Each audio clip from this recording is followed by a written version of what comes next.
ఇవాళ వడలు తిననీకి ఒక 70 కిలోమీటర్లు పోతున్నాం.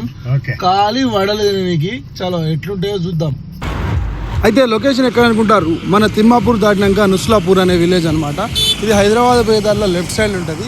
నర్సయ్య హోటల్ అని ఇక్కడ బొబ్బర్ వడలు ఇస్తారు బ్రో. నిజంగా చెప్తానా, ఈ వడలు తినడానికి నేను అంత దూరం నుంచి వచ్చిన. కడిగేస్తే ఓన్లీ బొబ్బర్ వడలు మాత్రమే ఇస్తారు. రష్ చూడ్రి బాబా. అసలు నాకు తెలిసి తెలంగాణ మొత్తంలోనే ఇట్లాంటి స్టైల్లో బొబ్బర్ వడలు వేసుకునేది లేదు. పిండి నలుగుతాంది, తెత్తారు, ఎత్తారు. ఒక్క నిమిషం కూడా గ్యాప్ లేదనమాట. వెయిట్ చేసినాం కానీ తిన్న కాడికి వర్త్ అనిపించింది. మా నాన్న కుక్క దెంగులు తెంగిండు. 70 కిలోమీటర్లు ఎవడన్నా వడలు తినడానికి పట్టుకపోతారా అని. తిన్నాక అరే పర్లేదు బిడ్డ, గిద్ద దూరం పట్టుకొచ్చినావు, మంచిగానే ఉందని చెప్పిండు. వాళ్ళ రెస్పాన్స్ కూడా మంచిగా ఇచ్చిరనమాట. అసలు వడలు ఇట్లా తీస్తారు, ఎత్తారు, అట్లా పెడుతున్నాయి. నా కొడుకైతే ఒక 4-5 తిన్నాడు. ఖచ్చితంగా ఎవరైనా సరే హైదరాబాద్ బయట వాళ్ళు ఉంటే ఒక్కసారి ఆగుండి. నుస్లాపూర్ అనమాట. ఎవరిని అడిగినా చెప్తారు నరసాయ హోటల్ అంటే.